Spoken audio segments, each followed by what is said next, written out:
Advertencias para un lector de Santa Delgada, por el Monseñor Melchor Sánchez de Toca Alameda, subsecretario del Pontífice Consejo de Cultura.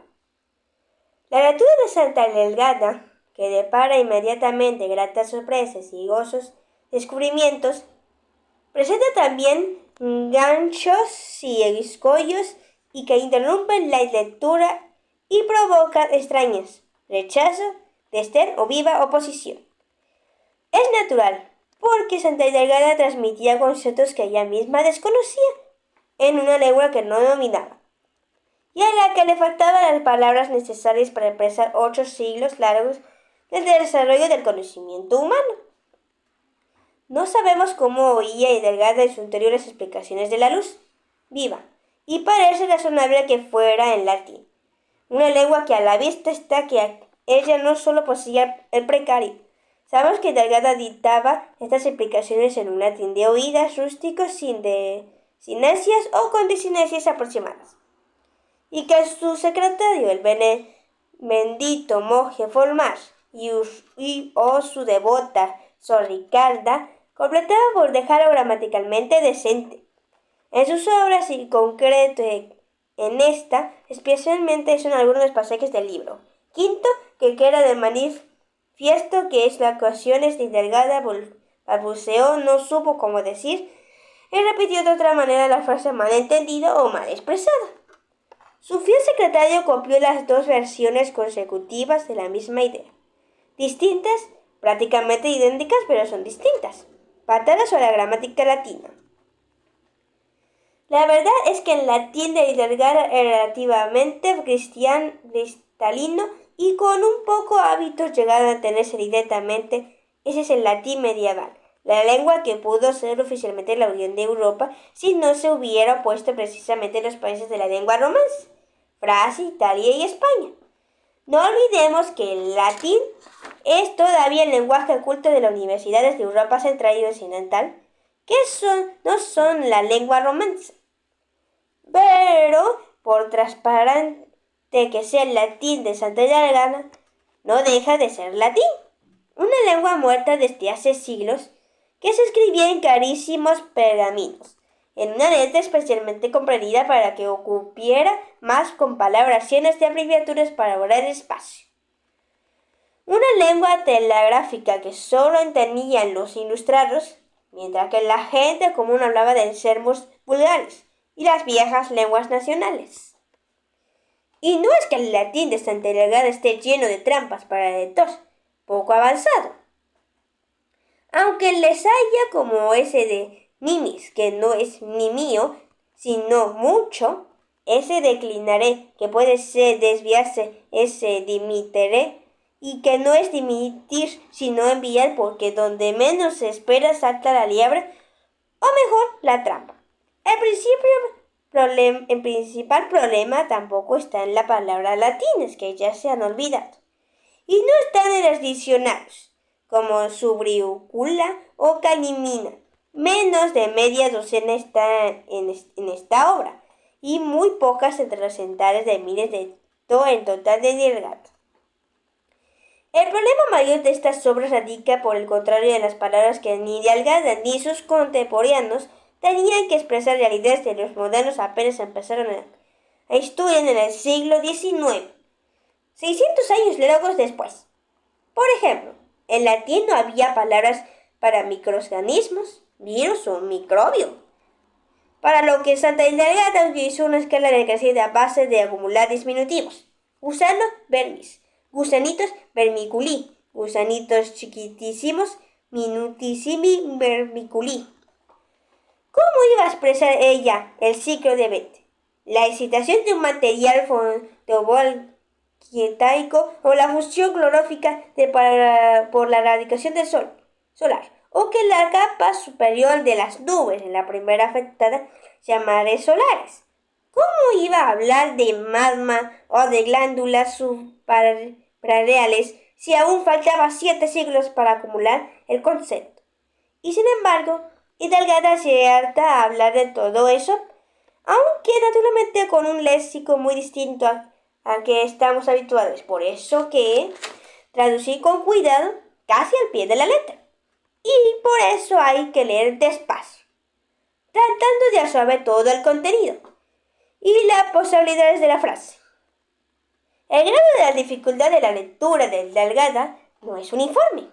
Hay cosas que coinciden totalmente con lo que sabemos. La Tierra es redonda, la Tierra es pequeña. Y en otras que parecen salidas indirectamente de la Tierra remota. Como cuando explicaba los movimientos planetarios de los signos del zodiaco, en esta, como en las demás obras deganianas, hay afirmaciones que no coinciden con lo que con lo que creemos, pero que despiertan y espolean el espíritu investigador. Siempre latente, que olfatea que por ahí puede haber una verdad aún desconocida. Por ejemplo, cuando habla de los vientos de la expresión de que está hablando de fuerzas, vectores, tesores o cuerdas de dimensiones cósmicas, o cuando dice que el universo gira pero no se expande y que está envuelto por un fuego negro, evita pensar si no habrá quizá otra explicación para el corriente al rojo, el efecto de Doppler de la luz de las estrellas lejanas. Pero otras veces las afirmaciones de Delgado suponen un brutal giro copernático, como cuando hablar de la corrompida humanidad antediluviana. Menciona la conducta contra la natura de la gran parte de los humanos, y sugiere así que los brutales gigantes que poblaron la tierra antes del diluvio no eran antecesores del Homo sapiens, como postula la modernidad, sino deformados y degenerados, descendientes y conyugas indistintas, pero fecundas, entre humanos y animales. Tampoco presentó la misma dificultad de los distintos temas de teología de Santa Delgado. No presentaba problemas particulares, pero el dogma católico es siempre el mismo, aunque cambie de forma de expresarlo. Aún así, sus escrituras están llenas de perspectivas sugerentes, tanto en lo que se refiere a la relación del hombre con la naturaleza, lo que hoy llamaríamos una antropología teológica, como en algunas cuestiones del tiempo pastoral, por ejemplo, el deseo de la santa de que se comulgue bajo las dos especies, una praxis que había ido descayendo a lo largo de los siglos. Tampoco el chocante general la descripción de las criaturas más comunes. El botánica presenta muy pocos problemas, en mineralogía algunos, y más aún en zoología, donde aparecen unos llamativos basílicos y grifo, a la vez que le da a pensar que pudo haber animales ahora extintos como el dragón, un enterosaurio como el dispersia o el unicornio o el equidus pequeño cornudo. En filosofía, aparte de desarrollar su endocrinología, está claro que faltan palabras y que será preciso una labor investigadora para encontrar el significado actual de las términos empleados en Causet y en Cauret.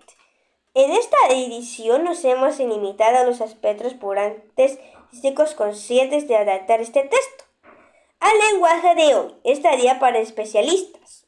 Otra vez, hemos estudiado nuevos significados y, por ejemplo, cuando habla de lumbis, lomos, que se refiere a la riñonada y que, contrariamente, la interpretación habitual no es un eufemismo de los genitales masculinos, sino más bien de las glándulas suprarrenales.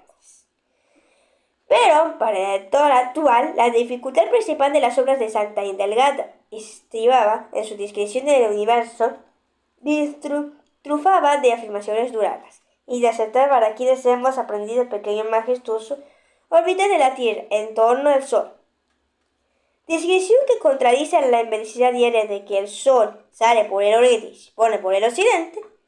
El choque entre nuestros prejuicios, nuestra fe científica contemporánea y los textos delgadianos es a veces frontal, pero hay muchas materias de reflexión en la descripción del universo para que la luz viva le da y gana. Solo que hay que caer en la cuenta que está dirigida a seres humanos corrientes, que nunca van a ser astronautas ni proyectistas de satélites. Por ello, no es extraño que la descripción divina no nos caliente la cabeza con una descripción más complicada. Recuéntese en el esbozo de la beata Ana Catalina Emmerich, que ve una maraña de órbitas entrecruzándose velozmente, sino que describe para terrícolas una imagen geocéntrica de tal origen como todo lo suyo.